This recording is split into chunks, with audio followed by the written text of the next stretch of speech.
aí, Rosiane, você vai trazer a Andréia mesmo? Vai ser hoje? Agora, né? Vamos trazer ela. Vamos trazer a Andréia. Tá, eu já estava preocupada, ansiosa já. Gente, a Andréia é fora de série. Ela não começou a vida como psicóloga, não. Ela começou a vida estudando química. Vê se pode. Professora, isso aí também. Tá que nem eu que faço psicologia em primeira opção e física em segunda, né? Então a gente tem alguma coisa em comum. Foi desse jeito. Não, eu ainda fiz vestibular para ciências da computação em 1974, quando o computador era do tamanho dessa sala e tinha que botar ali, fazer o cartãozinho, né, e furar. Ainda bem que você não passou, né, Sli? Ainda bem que você foi psicologia, ainda bem que não deu certo. Ainda bem que eu escolhi psicologia, né? Eu acho que deu melhor. Mas você sabia que eu fiz também vestibular para computação? É mesmo? Eu também. Nunca me contou. Primeiro vestibular. Tá aí. E aí fiz psicologia. 3 pontos em comuns aqui, então, todas nós fizemos, né? E aqui estamos nós, aqui, anos depois, né, lidando com essa psicologia mais moderna aí, né? Aí a Andréia mudou de vida, resolveu ser missionária no Equador, foi lá que eu a conheci, né, num evento que nós tivemos por lá, e ela acabou estudando, fazendo os cursos de aconselhamento pastoral, de bibliodrama, psicodrama, e acabou, inclusive, né, dando os cursos, né, em muitos lugares onde eu não podia ir, ela que dava, e dá até hoje também. Aí ela enxergou, né, como era importante, voltou para o Brasil e se enfiou na faculdade de psicologia. Pronto, né? E agora é psicóloga também, né? Exato. E como eu não ia perder essa joia, quando ela formou, eu ralei e trouxe ela para Brasília, para ela trabalhar aqui também com a gente, fazer equipe. E aí ela resolveu fazer uma especialização em psicologia da sexualidade, sei lá das quantas, e outras cositas mais. E é o que ela vai estar falando com a gente também hoje, amanhã. Gente, ela é muito animada também, né? De repente, se der tempo, ela, quem sabe, você até responde umas perguntinhas assim no final. Seria legal, exato, Vai ser cuidado. E aí, Rô, o que ela vai falar? Qual é o assunto dela? Hoje a gente vai falar de uma coisa muito picante, entendeu? Então, assim, tirem as crianças da sala. Não, estou brincando. Mas o nosso tema de agora, a gente vai falar um pouco sobre como que a gente se conserva, né? Como é que a gente pode se conservar puros, né? No mundo que a gente vive hoje, pornificado, né? O mundo erotizado, o mundo que a gente vê sexo para tudo que é lado. Então, a proposta de hoje é falar sobre isso. Vai ser interessante. Rô, a gente vai deixar? Passa na censura? Andréia, se confia. Vida da Andréia, eu confio. Vida da Andréia, eu confio. O público está curtindo, está dizendo, deixa. Então, vamos lá, passa o microfone para a moça. Obrigada. E vamos nessa, vamos saber como é que a gente pode se manter puro num mundo pornificado, porque esse mundo está desse jeito mesmo. Vamos lá aprender. Bora lá. Até mais, meninas. Gente, um prazer estar aqui com vocês.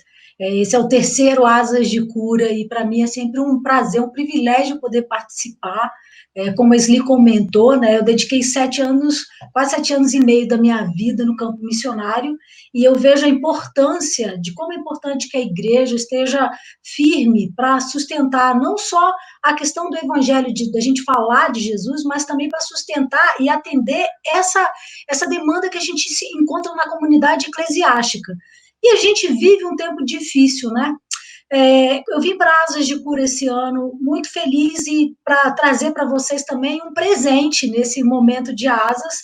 A Sli comentou que eu dou cursos, eu tenho alguns cursos online que eu dou, e os cursos estão com desconto especial esta semana para quem está assistindo aqui Asas de Cura.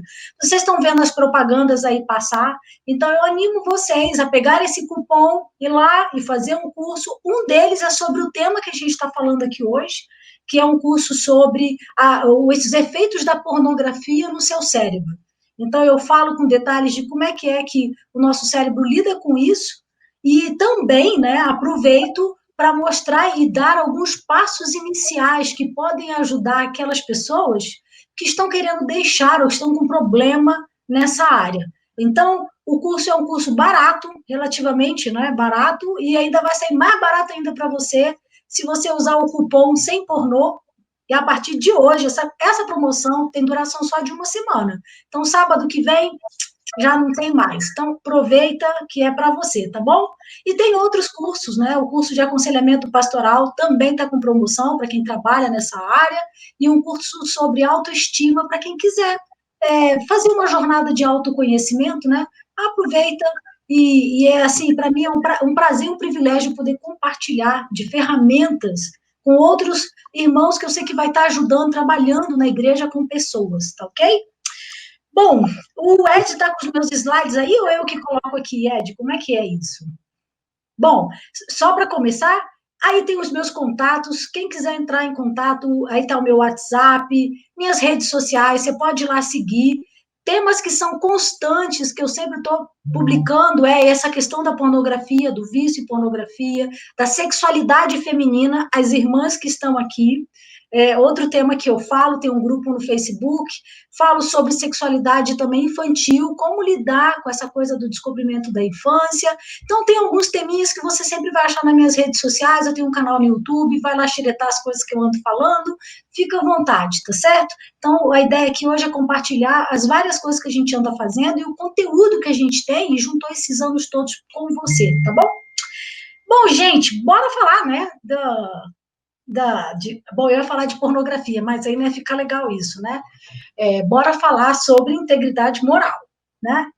Vamos lá aqui. Eu é que controlo os meus slides, eu já estava achando que era o Ed que ia passar. A ideia hoje aqui é falar um pouco sobre como é que a gente pode se manter íntegro, né?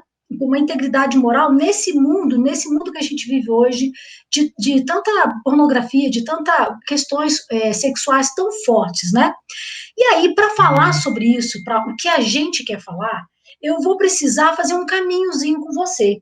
Eu vou precisar que você venha junto comigo e entenda por que a pornografia sempre existiu, mas por que agora, nesse momento, a gente escuta, ou a gente ouve mais que as pessoas estão mal com esse negócio da pornografia. Então, vem comigo que eu vou te ensinar aqui, te mostrar algumas coisas.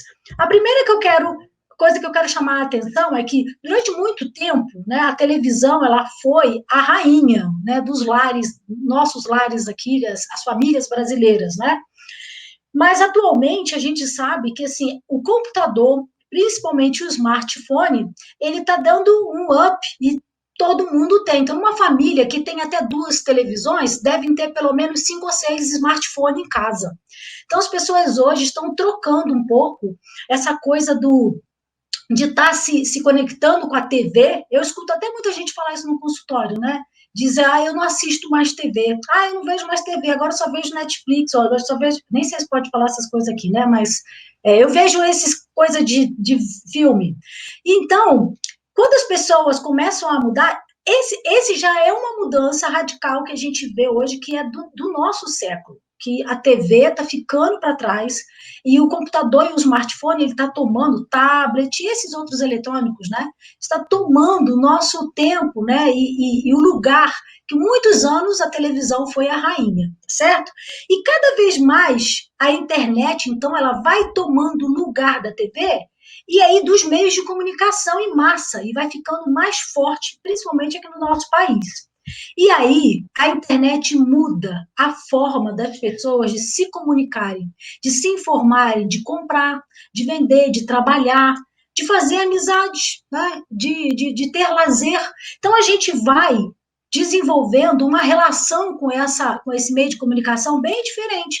Por meio das redes sociais, as pessoas podem, por exemplo, se manter comunicado com as famílias, é verdade, com conhecidos, até com desconhecidos, né? De perto, de longe, amigos se reconheceram, amigos que não vejo há muitos anos. Eu recuperei a amizade com os meus amigos da universidade, da primeira faculdade, né, de alguns anos atrás, que eu também não preciso entrar nesses detalhes, né? Mas, assim, isso foi se recuperando através mesmo da internet. Então, eu não estou aqui para dizer que a internet é ruim, sabe? Mas assim como tudo isso foi acontecendo, a gente arrumou amores, pessoas se casaram porque a internet aproximou distâncias, né? No início. Contudo, a internet também foi uma oportunidade, entre todas as coisas que mudou também a forma com que a gente lida com a pornografia.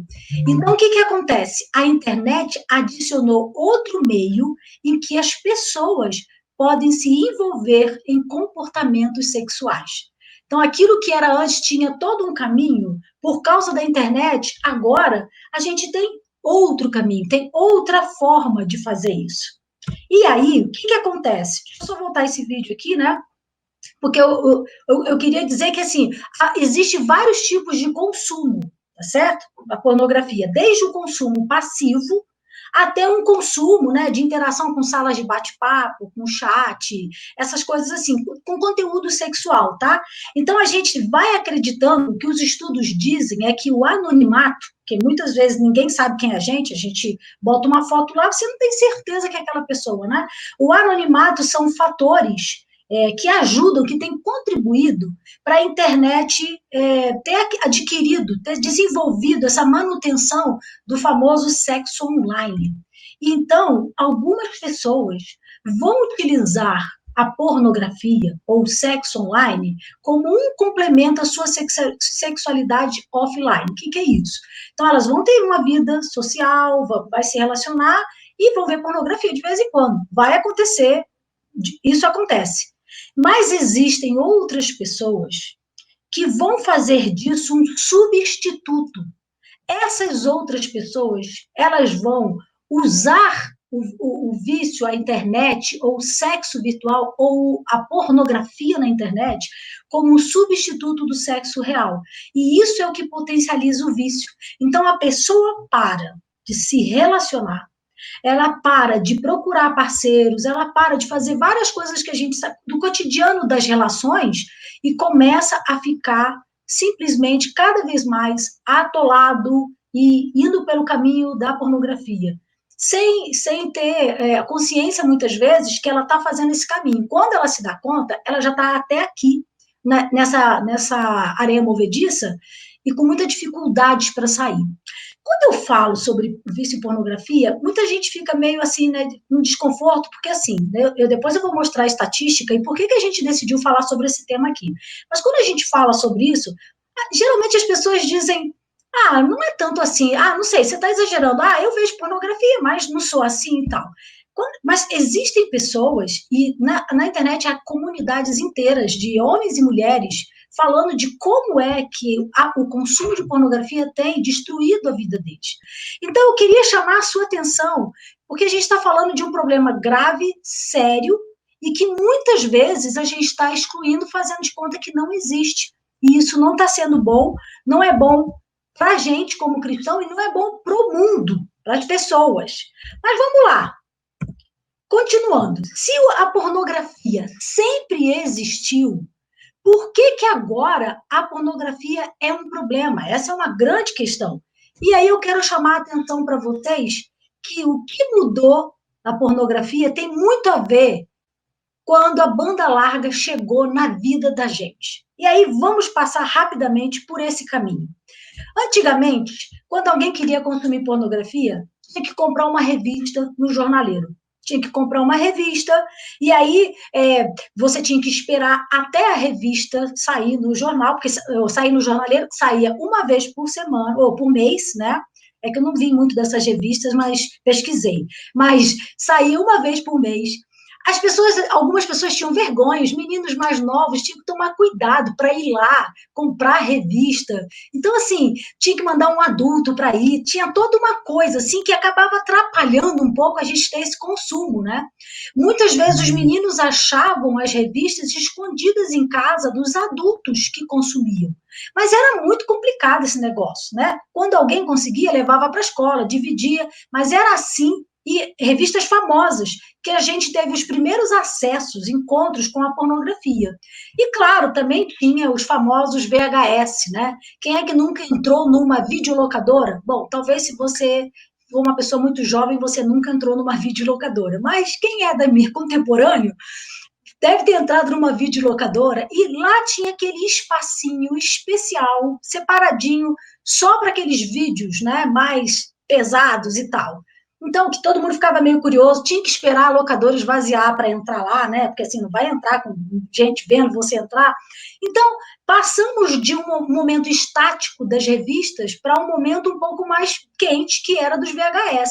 Contudo, tinha toda uma estrutura, né? Não era assim, tinha um filme. Até chegar na parte quente demorava um pouquinho. E aí tem que rebobinar. Bom, tem várias coisas. Quando veio a internet, a primeira internet que a gente teve não foi a internet de banda larga. Quem é que não lembra desse raio, desse negócio aí que a gente tinha que baixar, ligar o modem, pedir para alguém desligar o telefone para poder ficar só o modem, e no final das contas a gente não conseguia baixar totalmente o programa, ou levava horas, ou no meio do caminho o negócio dava errado, então não era tão simples baixar um vídeo pornô antes da internet da banda larga, e às vezes ainda tinha essa questão, né?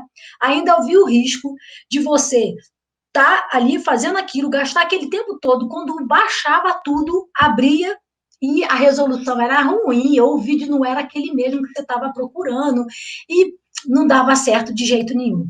Mas aí, o que acontece?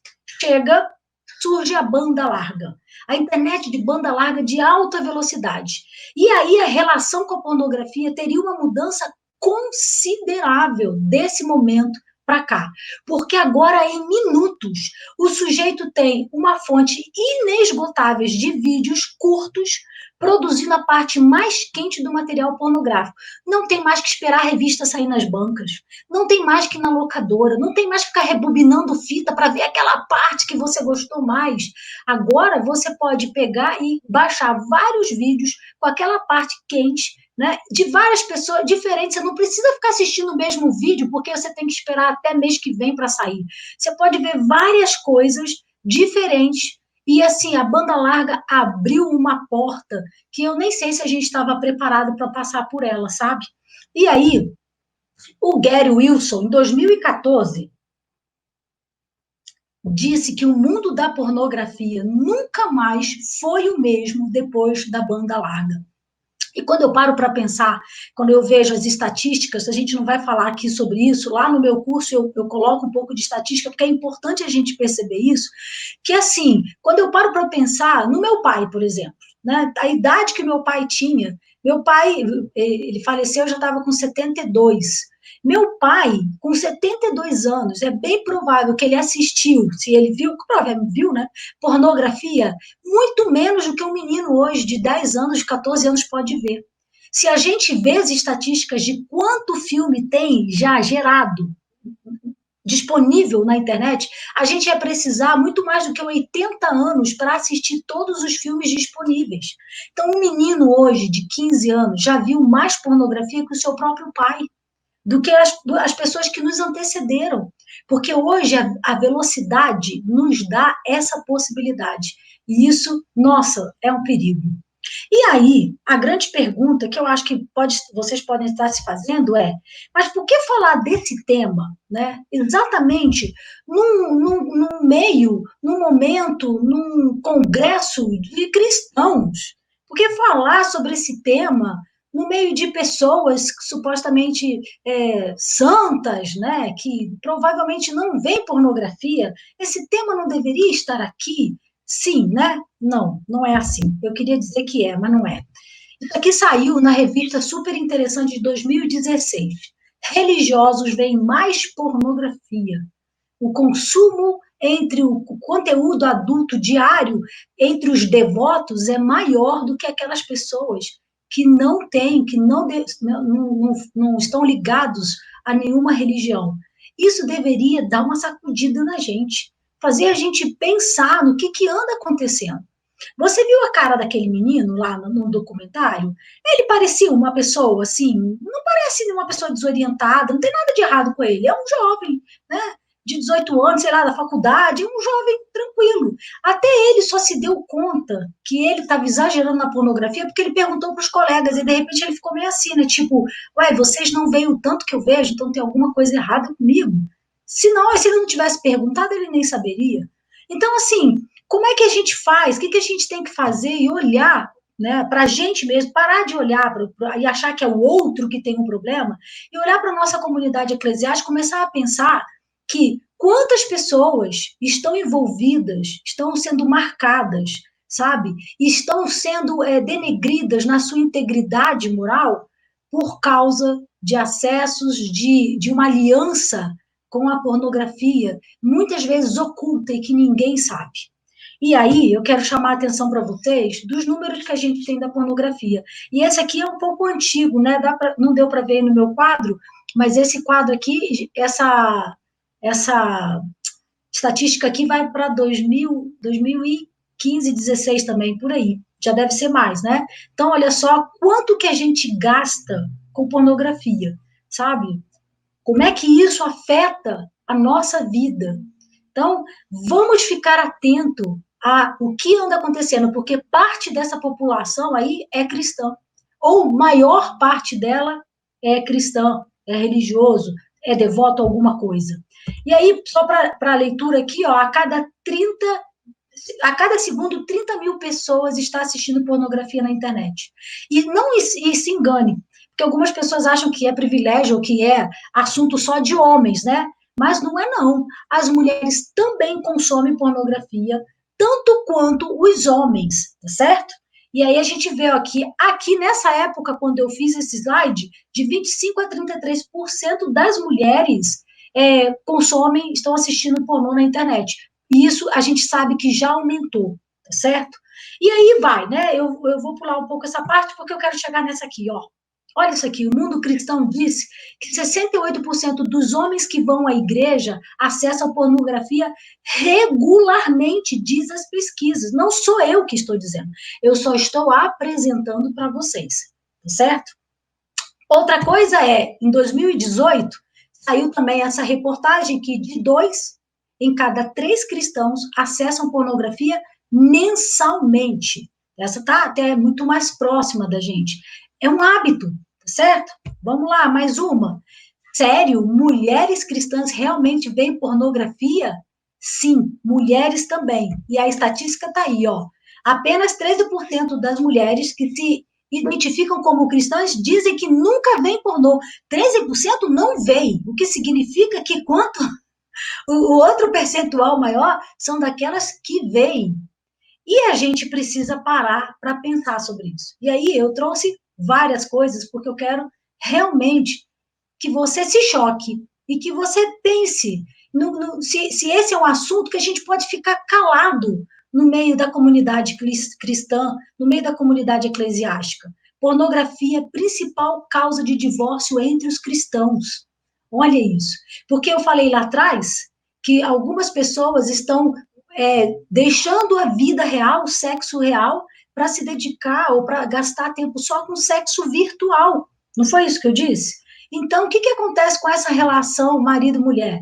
Ela fica fadada ao fracasso, a deixarem de ter relações sexuais, a deixarem de ter aproximação por causa da pornografia. Sem falar na disfunção erétil, na falta de desejo, que as pessoas também, com o tempo, vão percebendo e sentindo, tá certo? Então, aqui, ó, grande parte dos pastores e homens cristãos confessaram que consomem pornografia pelo menos uma vez por semana. Não sou eu que estou dizendo isso. Você encontra todo esse material na internet, nas revistas e nos meios de comunicação cristão, tá certo? E aí, aqui vai um pouco mais de estatística, uso de pornografia entre os cristãos, praticantes e não praticantes. Que aí você podia dizer assim para mim, né? Mas esses crentes aí que estão vendo pornografia, André, não é muito crente, não. Eles não são esses, sabe, servo de Deus e tal, homens de Deus, blá, blá, blá. Mas aí está dizendo, olha aí, ó, como é que é o consumo entre os praticantes e os não praticantes. Olhem aqui, ó. Homens cristãos não praticantes, homens cristãos praticantes. Ainda é alto, gente. Eu ainda acho que é bem alto o consumo entre aquelas pessoas que se dizem cristãos praticantes. Bom, tá todo mundo me acompanhando? Tá todo mundo junto comigo? Tem alguma... Deixa eu ver se tem alguma pergunta aqui, ó. Acho que estou ouvindo e tá. Bom, por enquanto, se tiver alguma pergunta, deixa a pergunta aí, porque depois vão passar essa pergunta para mim e eu vou poder ajudar vocês. Até aqui, a gente está vendo o caminho que a pornografia fez na nossa na nossa vida, né, na vida da humanidade, até o momento. E a pornografia, de alguma forma, ela teve um boom quando a banda larga começou, e de alguma forma ela está crescendo cada vez mais, porque as pessoas estão sentindo dificuldade em abandonar. E como é um vício vergonhoso, a maioria das pessoas não pedem ajuda, não falam com ninguém, tem vergonha. Como é que eu vou dizer isso para o meu, sei lá, conselheiro, para o meu pastor, para o meu ministro, para o padre, para quem quer que seja responsável? Porque as pessoas sentem culpa já de consumir. Então, nós precisamos lançar um olhar diferenciado para isso, para começar a receber e ajudar as pessoas que estão enfrentando esse tipo de problema, porque muita gente me confessa no meu canal lá no YouTube, que é o meu nome, você procure lá Andréa Menezes, e você vai encontrar o meu canal, claro, com a minha foto, tá? Tem outras Andréa Menezes por lá, e aí você vai ver que algumas das perguntas que eles colocam para mim lá, geralmente é dizendo que eu tenho tentado, mas eu não consigo. E eles remetem à depressão, remetem à falta de desejo, remetem a problemas para se relacionar, para sair de casa. O que é assustador para mim é que as pessoas não estão associando. Por que a pornografia ou esse tema me chamou a atenção e por que eu fui estudar sobre isso? Eu ouvi uma palestra uma vez, eu nunca havia pensado que pornografia estava associada a outras comorbidades. Então, quando o palestrante falou que estavam percebendo que algumas pessoas que consumiam pornografia estavam apresentando situações de depressão, de transtorno de ansiedade, de falta de desejo, de déficits de atenção, fobia social, que estavam enfrentando situações assim que eu, particularmente, dentro da minha área, né, da psicologia, eu ia procurar uma pessoa com depressão, ia procurar uma questão da infância. Eu nunca ia perguntar para o paciente se ele estava vendo pornografia. E depois que eu saí daquela palestra, eu pensei, gente, essa é uma pergunta que eu preciso fazer para as pessoas quando elas chegam com esses sintomas.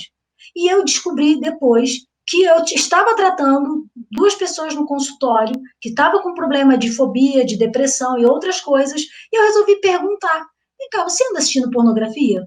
E eles falaram, sim. Eu falei, pois é, isso pode ter a ver. Não, nada a ver. Porque assim, a gente acha que não tem, né? Como assim, né? Nada a ver. Eu falei, vamos fazer um teste? E o teste deu certo. A gente começou a reduzir o consumo e eles começaram a ver uma melhora, né, na situação deles, no ânimo, até em procurar, até em encontrar namorados, parceiros, sabe? Então é importante que a gente fique atento, porque a gente fica achando que esse assunto não anda. Se você está aqui e é um líder religioso e acha que esse assunto não anda pelos corredores da sua comunidade eclesiástica, você está redondamente enganado.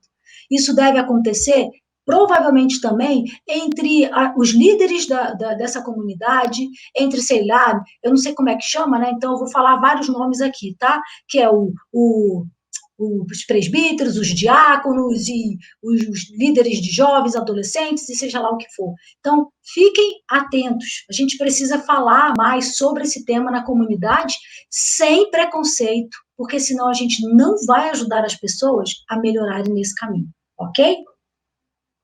Bom, qual é o melhor caminho para educar adultos e jovens para não cair no vício da pornografia? Olha, essa é uma pergunta difícil.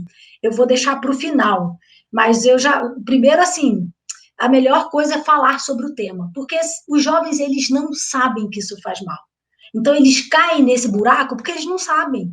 Sabe assim? Porque vamos combinar? A pornografia remete à masturbação e remete ao orgasmo. Alguém aqui, mesmo sendo um santo homem de Deus, pode dizer que o orgasmo é uma coisa ruim? Não, né? Foi criado por Deus, é coisa boa. Mas o que acontece? Eles não sabem que eles estão se metendo no perigo. Então, a gente precisa falar e dizer, olha, porque a gente tem que ensinar a criança no caminho que ela deve andar, não é assim? A gente está tendo que ensinar nossos jovens também. Dizer, gente, isso aqui é mais perigoso do que você imagina.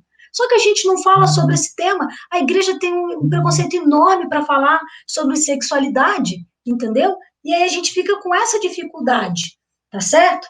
Então, vamos seguir aqui o caminho, e se eu conseguir depois, de alguma forma, responder, eu quero responder as perguntas de todos vocês aí, ok? Bora continuar? Então, vamos lá. Bom, qual é o... Esse negócio de 2 telas é ótimo, mas, assim, tem hora que... Ok, vamos lá.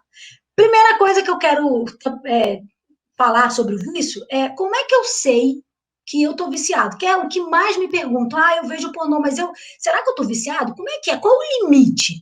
E aqui é um grande problema, né? Porque, assim, tem gente que assiste 10 minutos e não é viciado. Tem gente que assiste, sei lá, 1 hora e também não é viciado. A gente não sabe dizer exatamente.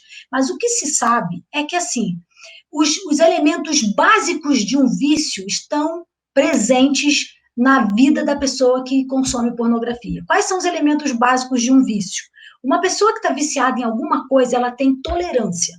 Vocês já devem ter visto isso, por exemplo, para a pessoa com álcool, né? Que assim, antes ela bebia, sei lá, 2 copos de cerveja para se sentir legal.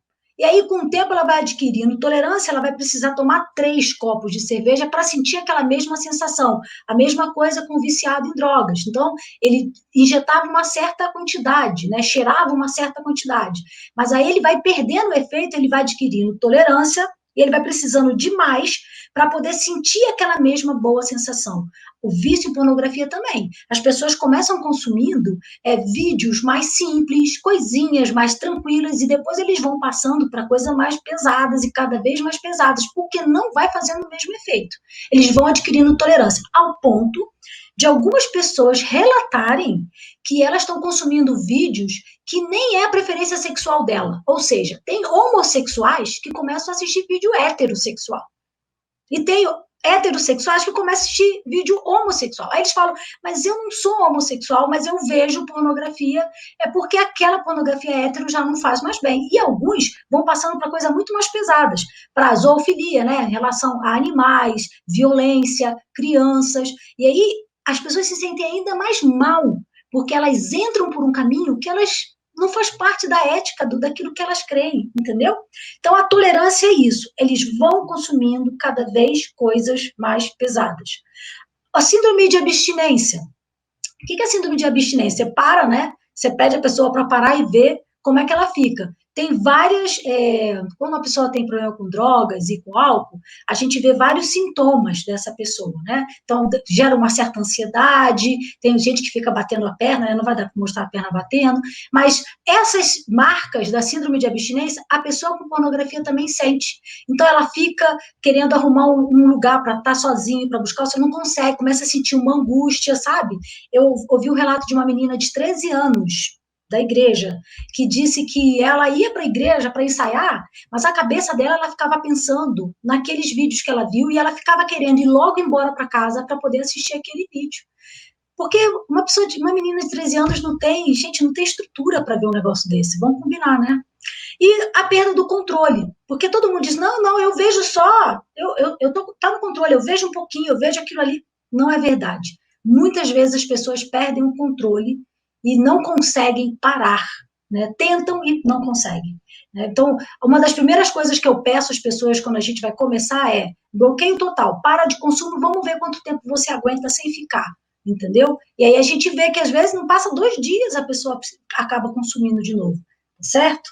Só para vocês terem uma ideia do que é um consumidor frequente, quando a gente está falando de maconha, por exemplo, um consumidor frequente de maconha é aquele que consome pelo menos 3 vezes por semana. Pois é, eu já tive pessoas no consultório que consumiam pornografia todo dia. Então, isso é mais do que um usuário frequente, vamos dizer assim, né? E uma característica super marcante, e aí sim, falando de pornografia exatamente, é as múltiplas abas acessando todas uma atrás da outra. Esse é um relato que todas as pessoas que veem pornografia geralmente comentam. Eles mal terminam de ver o vídeo, eles abrem várias abas e mal terminam de ver um vídeo, eles já acessam outra e já acessa outra, e isso acaba mantendo um pouco aqueles níveis de dopamina, porque ele vai mudando, é como se ele estivesse mudando o estímulo, né? Então, não é a cena de sexo em si, mas é a contínua exposição a novas cenas de sexo que excita a pessoa. Bom, falei pra caramba sobre pornografia, tô aqui preocupada com a minha hora, Mas eu não posso ir embora hoje só falando essa parte ruim da história. E eu não vim aqui para falar só sobre a impureza, eu vim falar sobre como manter-se íntegro, não é certo? E é agora que eu quero falar com você sobre uma das histórias, né, que para mim na Bíblia é uma história super marcante que falou comigo sobre a minha integridade moral e eu acho que fala com a gente até hoje, que é a história desse moço aqui, que é a história de José. O que ele tem a ver com isso? Na época de José nem tinha internet, Andréia. Por que você vai trazer José aqui, né? Mas o cenário, né, pode até ser diferente, né? O cenário que a gente vai ver da história de José, mas é a mesma velha luta contra a imoralidade sexual. É isso que a gente vai falar aqui hoje, sabe? Existe tanta dor e tanta frustração, sabe, entre os cristãos, porque a gente não aprendeu a lidar com a tentação sexual. E a história de José está lá, que é para nos ensinar isso. E é sobre isso que a gente quer falar hoje, tá certo? Eu quero começar falando sobre... Tá tudo certo aí, gente? Tem alguns avisos aqui para mim? Ok.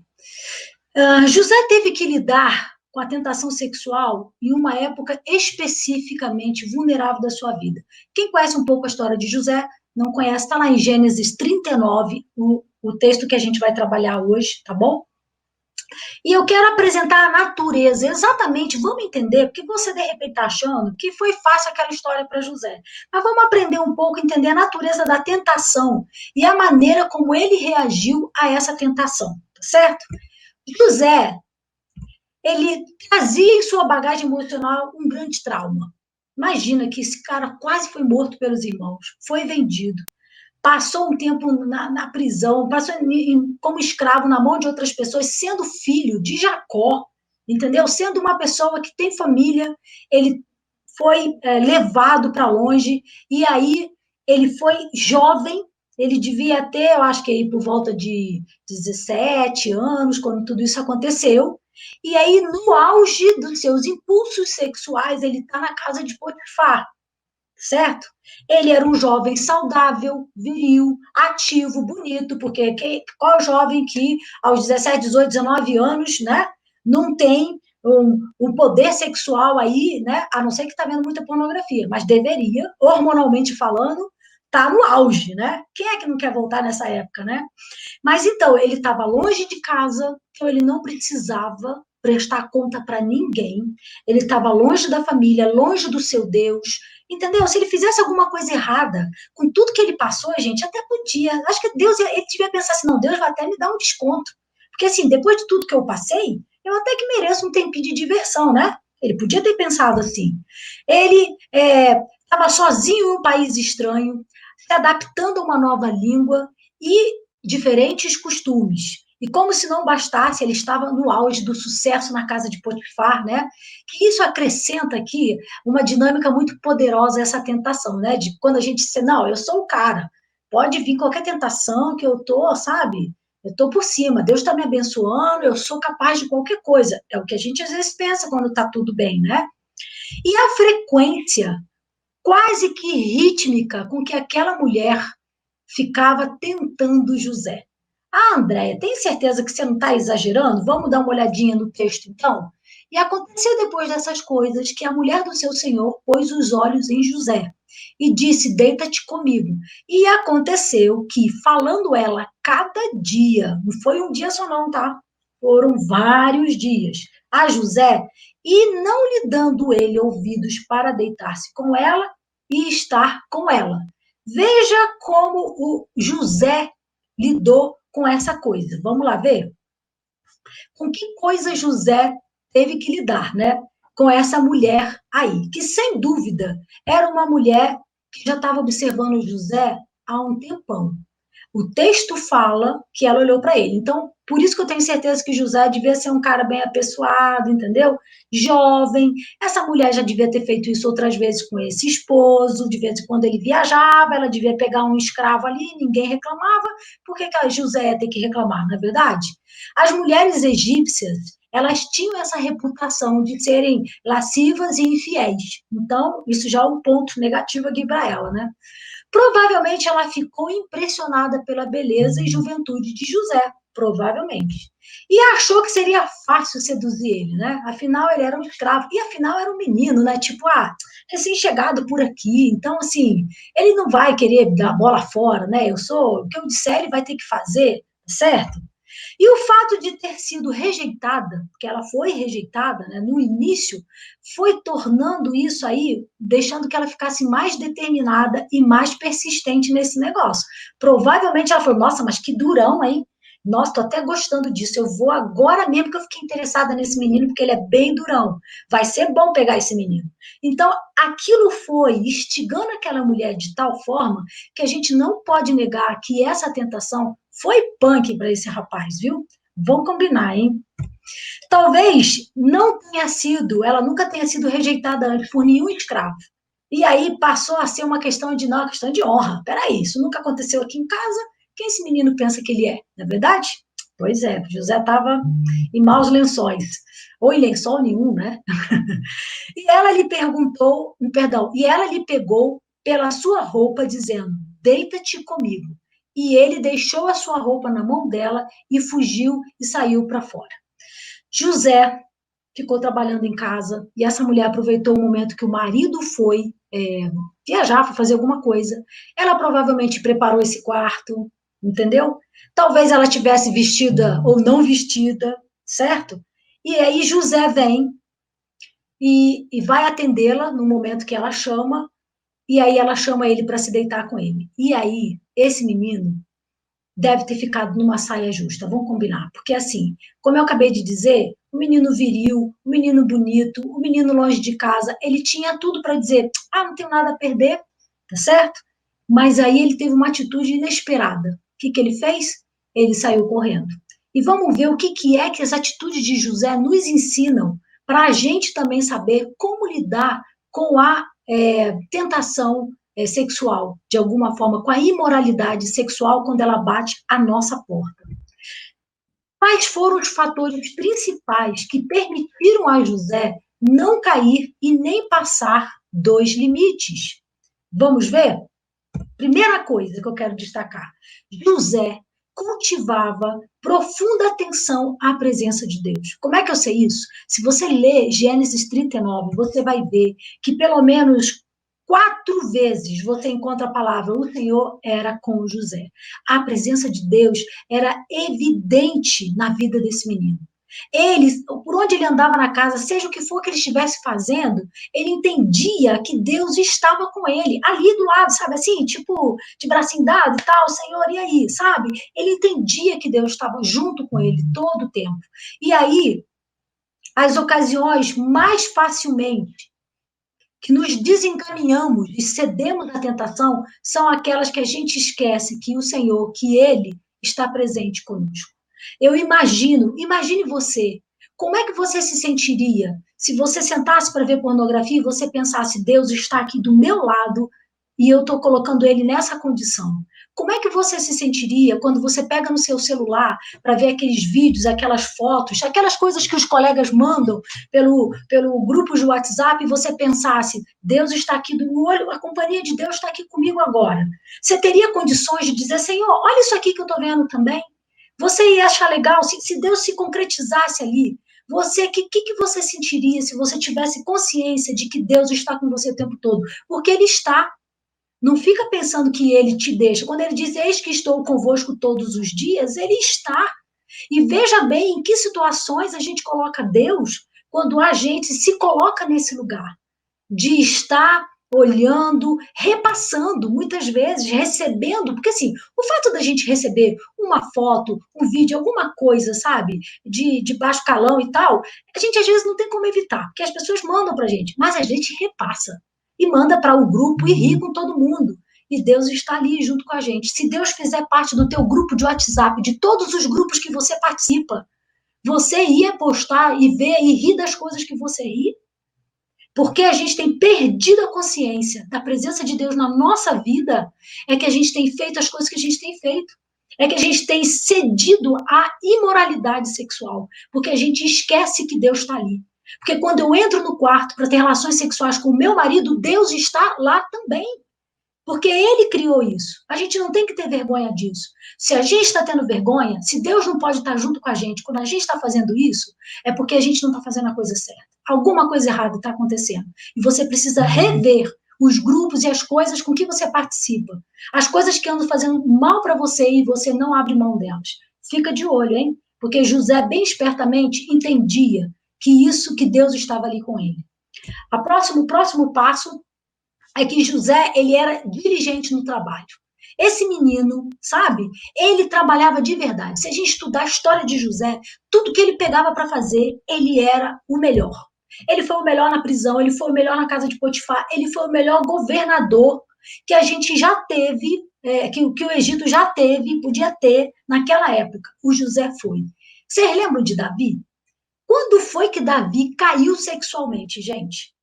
Quando ele deixou de trabalhar. Ele tinha que estar lá, né, brigando, ficou ocioso no palácio, resolveu subir lá, não tinha o que fazer, nem estava de quarentena, resolveu ir lá olhar, aí começou a ver a vizinha, né, mal vestida, pronto, começou a ter ideias na cabeça. Se tivesse fazendo o que ele tinha que fazer como rei, tivesse ido para a guerra, tivesse trabalhando, sabe que já disseram uma vez que, como é que é? Mente vazia, oficina do diabo. Então, vamos ficar atenta a esse negócio aí, ok? Outra coisa, é verdade que Deus estava com José e fazia ele prosperar em tudo que ele fazia, no trabalho que ele fazia, sabe? Mas também é certo que José era responsável. Então, José tinha um propósito, ele tinha uma direção, e isso ele era significativamente ocupado. Então, ele gastava o tempo dele com coisas que não dava tempo para ele, sabe? Às vezes é bom isso, entendeu? Eu, quando lembro, eu fiz um vídeo, se você quiser ir lá depois, falando sobre a minha relação com a pornografia. Porque eu fui pensar na minha vida, como é que foi isso, né? Porque, assim, todos nós, de alguma forma, esbarramos nisso alguma vez, né? Eu já entrei numa locadora e fiquei curiosa para ir lá, né? Já fui lá olhar, falei, nossa, o que é isso, né? Mas, assim, eu me dei conta que eu tinha uma vida tão agitada, eu fazia tantas coisas, que eu tinha pouco tempo para olhar esse negócio. Eu falei, graças a Deus, né? As coisas que eu fazia me ajudou, na minha juventude, a me afastar, não ter nem tempo de olhar muito essas coisas, entendeu? Então, é importante que a gente entenda que trabalhar pode tirar a gente, se ocupar com outras coisas, realmente podem tirar a gente desse lugar, né? José recusou-se a nutrir maus pensamentos.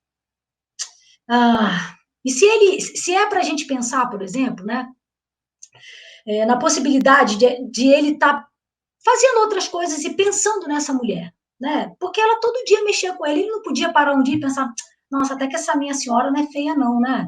Eu estou aqui tão assim, mas a gente não escuta que José ficava pensando em outras coisas.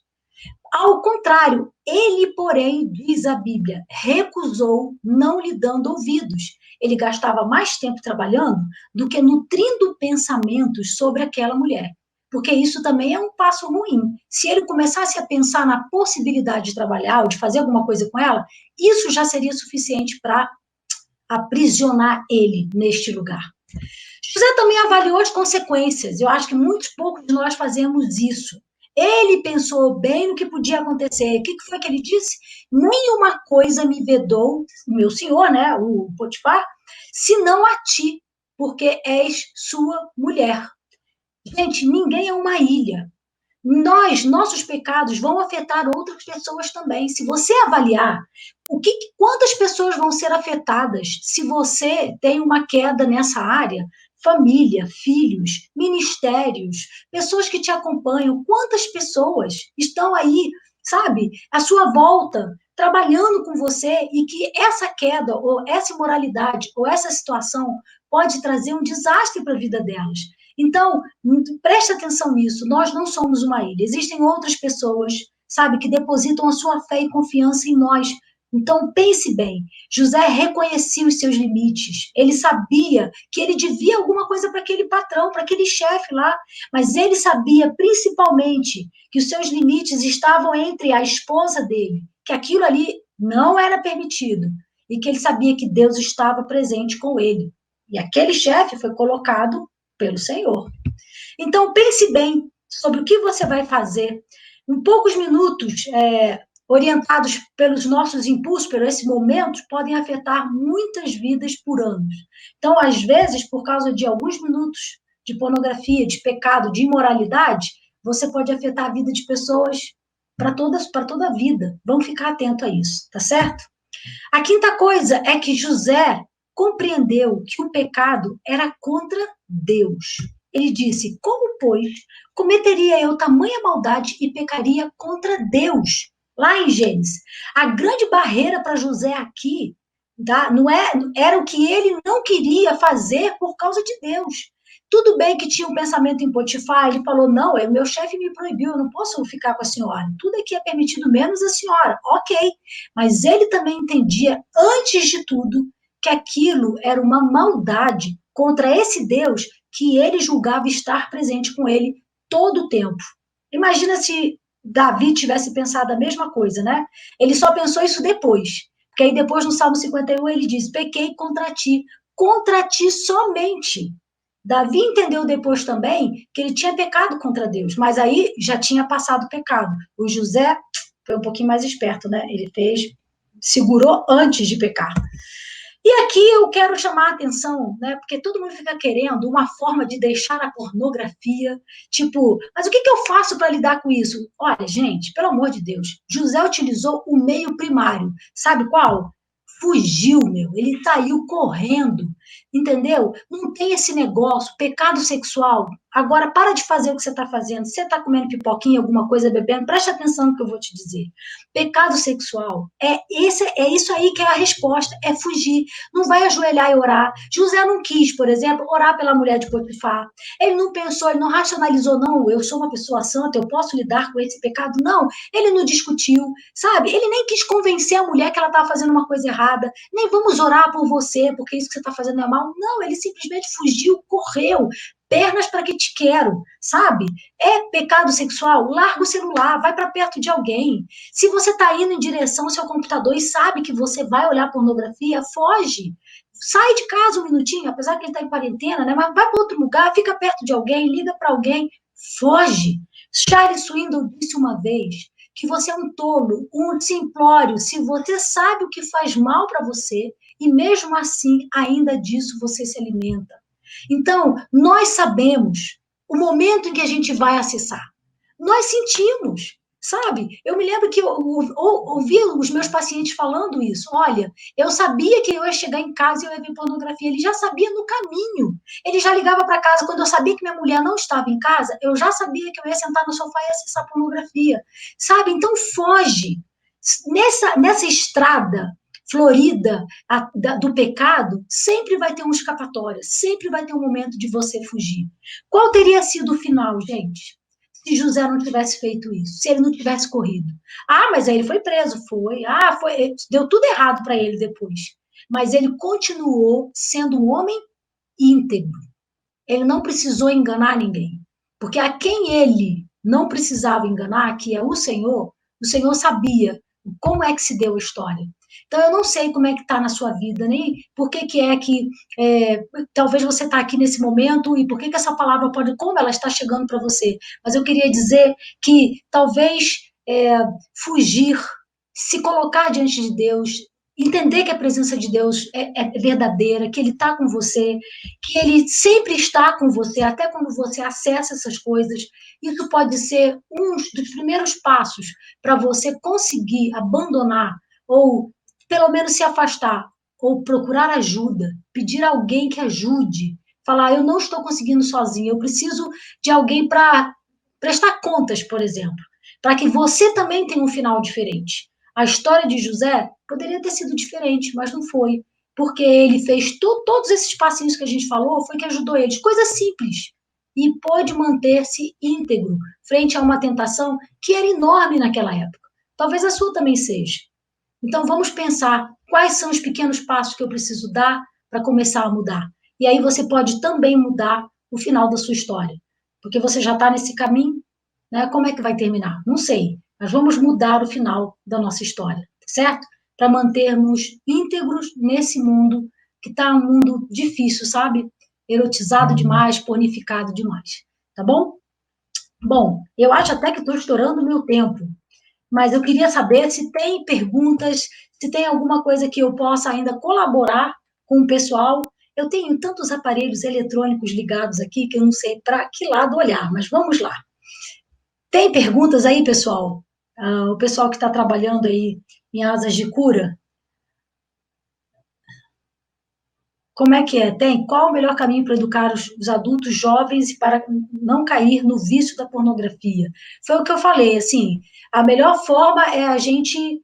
Uma das formas, eu acho que é a educação, né? Ensinar antes e mostrar que é perigoso, falar sobre o tema, porque não se fala. A maioria das pessoas com quem eu tratei no consultório sobre pornografia são pessoas que nunca caíram nesse negócio, nunca imaginou que isso era perigoso, entendeu? Então, a gente precisa começar a dizer para as pessoas o perigo que há em se manter conectado com a pornografia, tá certo? Então, eu acho que a educação, nesse sentido, sabe, é preventiva. Vamos falar sobre isso. O que mais? Obrigada, Aline. Obrigada, Aline Moté, pela participação. Alguém mais tem alguma pergunta? Posso ajudar em alguma coisa?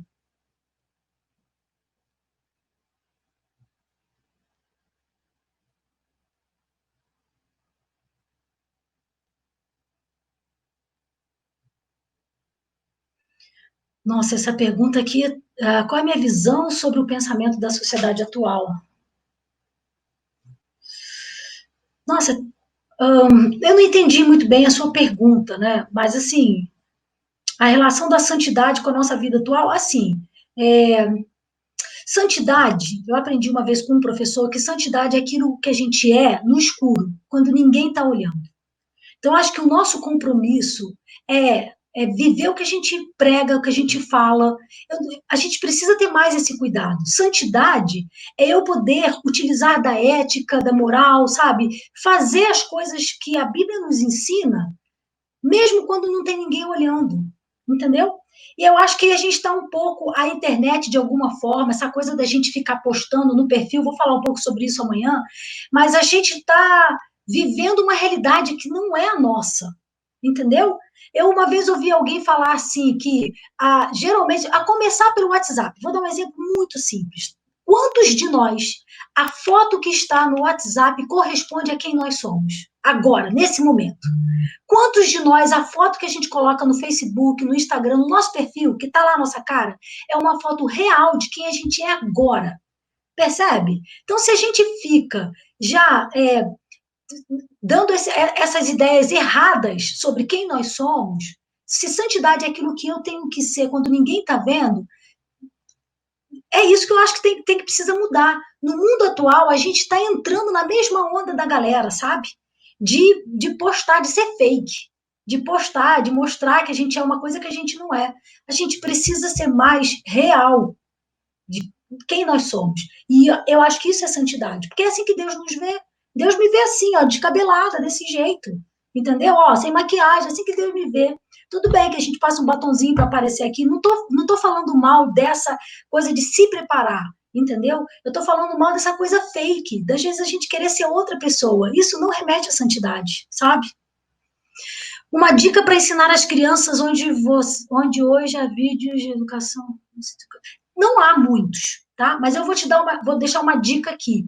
O canal Futura fez uma série chamado, eu acho que eu vou ficar devendo para vocês, porque eu não lembro. Esse Corpo é Meu, uma coisa assim. Tá no YouTube de graça, são vídeos curtinhos falando para crianças, né, pequenas sobre sexualidade, sobre diferença dos órgãos sexuais e tal. Assim, é uma família e eles vão vivendo algumas situações em desenho animado. Então, é muito... Que corpo é esse? Acho que é esse o nome. Que corpo é esse? E é muito legal. Mas é mundano. Mas é o que tem. Então, o que eu sugiro? Você, como pai, vai lá, veja o que está coerente com o que você ensina na sua família e use os vídeos que você achar que deve usar. Então, assim, né, a gente usa o que tem, sabe aquela coisa? Toma um suco, joga o bagaço fora, gente. Tá bom? Mas é muito legal esses vídeos, são curtos e desenhos animados e muito bem bolados. O mundo espiritual também prejudica a pessoa na área financeira? Você está falando a pornografia? Não entendi. Mas... não entendi essa pergunta, desculpa.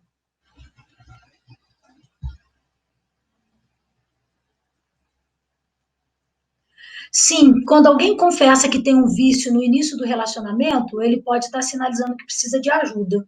E aí a gente tem que descobrir, né? Se está falando de pornografia, principalmente, a gente precisa conversar sobre isso. Eu não sei, que os casais têm muitas dificuldades de falar sobre isso. E aí é aqui que está a dificuldade, né? Precisa falar. A gente tem dificuldade no relacionamento de falar, os casais, né? A colega já falou sobre casais, mas a gente quase não fala sobre dinheiro, finanças, né? E sobre sexo. Olha só isso.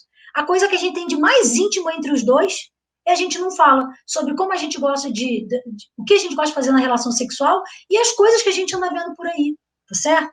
Então, se a pessoa se sentir acolhida pelo cônjuge, talvez ela consiga compartilhar e pedir ajuda. Eu já trabalhei com casais no consultório, cuja um dos parceiros estava com vício em pornografia e o cônjuge ajudava, entendeu? Então, assim, eu acho que precisa haver compreensão. O amor é assim, gente, sabe? A gente tem fraquezas. Quem não tem? Quem não tem, atira a primeira pedra, né? Que corpo é esse? Canal Futuro, isso mesmo.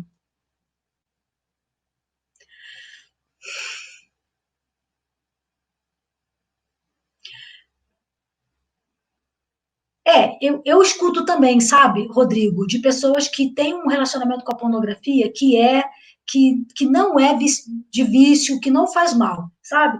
Eu costumo dizer, depende do que... Porque, assim, você está falando que eles usam para relaxar.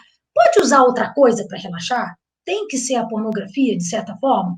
Mas eu quero deixar claro que, às vezes, alguns vídeos até são usados para a saúde das pessoas que estão com problemas, por exemplo, de questões sexuais. Na terapia sexual, a gente até pode usar, mas tem que ser com cautela, sabe? E não é qualquer vídeo também. Então, tem que olhar isso.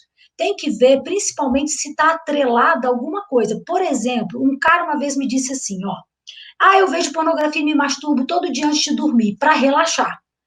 Isso faz mal? Aí eu perguntei para ele, você consegue ir dormir sem se masturbar e sem ver pornografia? Se você conseguir, ok. Mas se isso está atrelado, sabe assim, eu tomo um cafezinho e preciso fumar. Então, tem coisas que estão atreladas ao vício, a gente acha que não. Então, se ele só usa pornografia, só a pornografia relaxa ele, então é porque ele realmente vai precisar ver isso, porque ele está viciando e não está se dando conta, entendeu? Então, essas coisas precisam ser observadas. Mudam sim, Maria Mendes, obrigada pela sua... socorro, certo? As conexões, oi, socorro, tudo bem? As conexões cerebrais mudam com a pornografia? Mudam. Exatamente, é por isso que percebeu que a pessoa que está ligada à pornografia, ela está respondendo igual as pessoas que têm problemas com cocaína. Porque quando se compararam os cérebros das pessoas com pornografia e de cocaína, viram que havia semelhanças, as mesmas áreas eram afetadas com o passar do tempo também. Então, muda sim, tá certo? Legal, alguém está falando aqui sobre um curso.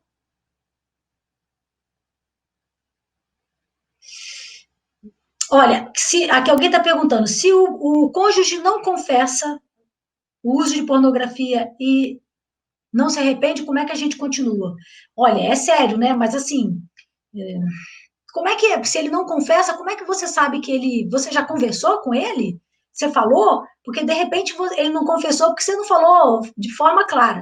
Vou dar um exemplo aqui, né? Se sou eu que vejo, por exemplo, que meu marido está viciado em pornografia, eu vou sentar e vou conversar com ele. Vou falar, eu estou vendo, eu vejo isso. Agora, como assim ele confessar sozinho? É isso que você está falando? Aí eu não sei. Porque, geralmente, se a pessoa não confessa, é porque ela não está pronta ainda ou ela nem percebe que está viciada naquilo. Alguém mandou uma pergunta, Sli? Eu não vi.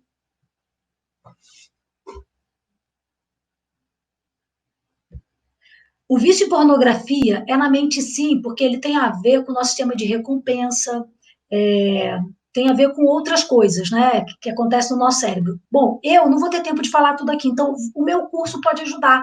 Lá no meu curso, eu mostro como é que o cérebro é afetado, o que acontece. Eu falo sobre 3 coisas que acabam no nosso cérebro, a forma do nosso cérebro funcionar, que acaba atrapando, acaba a gente ficando preso na pornografia. Bom, ali você vai ter mais informações. É que aqui eu tenho um tempo muito curto, eu estou até preocupada, viu? Vocês me mandem o horário aí para eu saber que já acabou, porque eu não sei que horas são. Já me perdi. Tá, então, gente, olha, eu respondi o máximo que eu pude. Quais são as principais feridas emocionais que levam à pornografia?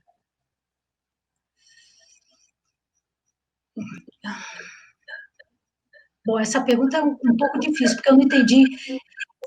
Eu não vou ter tempo de responder, né? Mas, assim, as pessoas podem cair em pornografia por várias coisas.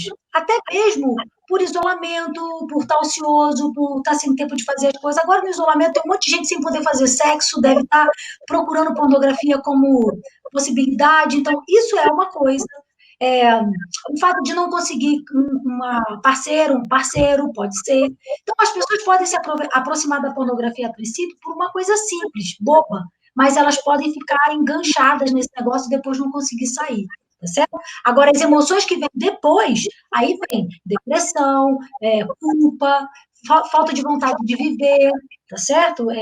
Falta de vontade de fazer sexo, de sair com outras pessoas, de ter vida social, tudo isso vem depois, quando a pessoa está viciada em pornografia. E eu vou acabar aqui, porque senão a gente não acaba, né? Muito obrigada, Rosiane, desculpa aí, falei pra caramba. É tão importante essas perguntas, Andréia, né? Que aí muita gente com dúvidas, e até para ajudar, né? Assim, às vezes tem pessoas que estão passando por esse problema e não sabe o que fazer, né? Como agir.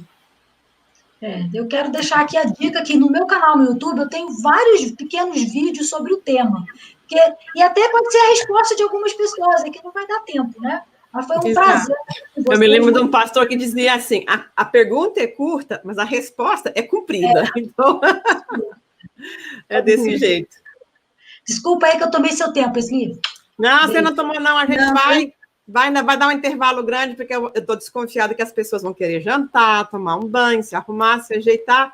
E eu vou voltar, às 8h para falar sobre separação, divórcio e novo casamento. E quem sabe eu até apresento para vocês o meu marido. Ele dá uma passadinha aqui para vocês verem que ele está por aqui, né? Dá um ó.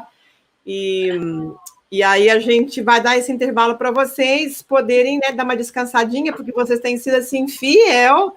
Assistência tem estado aqui, olha, batente direto a tarde toda, e agradecemos muito, muito, muito mesmo a presença de vocês, os comentários, as perguntas. Eu não falei que a Andréia era páreo e duro?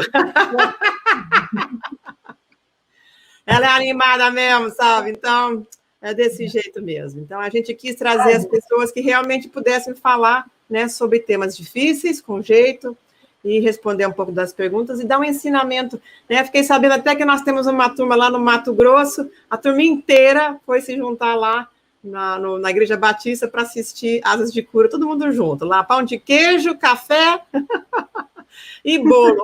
Eu fiquei até com santa inveja.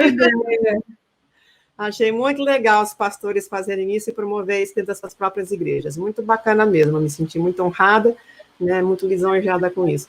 E eu espero, tá aí, ó. Gente, que legal. Tá aí, né? Muito legal. A igreja do pastor Maurício Vila, né? Que está lá no Mato Grosso, em Varja Grande, eu acho que é. Então, eu fico muito, muito contente, assim, de que a gente esteja realmente podendo, né?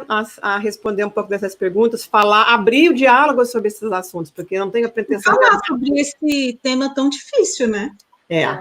Às vezes vocês já ouviram falar de pornografia na igreja. A única coisa é que, assim, não faça, né? Então, normalmente é que nem sexo antes do casamento. Não faça. Então, é o que a gente aprendia. Não está funcionando, né? E não resolveu. Né? As pessoas estão aí. Então, fico muito contente mesmo que a gente pôde começar esse diálogo, né? Porque eu acho que não esgotou. E amanhã também a gente vai conversar de outros assuntos, mas isso daí também está aí. Vocês podem ver os cursos da Andréia. A gente sempre traz ela é cria da casa, então ela está sempre com a gente aí. Me chamar, eu venho. Amiga, Você já... ó. Você é mais nova do que eu, mas eu sei a sua idade. Né, Rô? Vamos lá. Como é que nós estamos de horário? Como é que está a programação, Rosiane? Em ordem.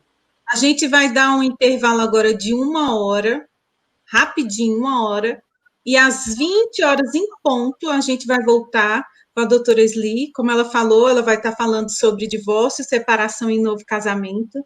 Então, a gente espera vocês aqui às 20 horas. Que horas? Às 20 horas, tá bom? Então, vai lá, vai tomar seu café, vai comer alguma coisa e volta aqui às 20. E outra coisa, convida seus amigos, porque geralmente, sexta-feira, muita gente trabalhando, mas aí o pessoal está voltando para casa, né, sexta-feira à noite, e convida lá seus amigos, passa o nosso link para eles, tá bom? Diga aí, André. Deixa eu dizer uma coisa aqui, Rosiane, que, assim, só para vocês saberem, a minha vozinha, de 95 anos, está assistindo, tá? Eu vi. A família Menezes está toda assistindo. Beijo para vocês aí. Por isso que você manteve a linha também, né? Estou sabendo. Né? Imagina a minha avó vendo eu falar sobre essas coisas. Pois é, né? Um beijo para ela.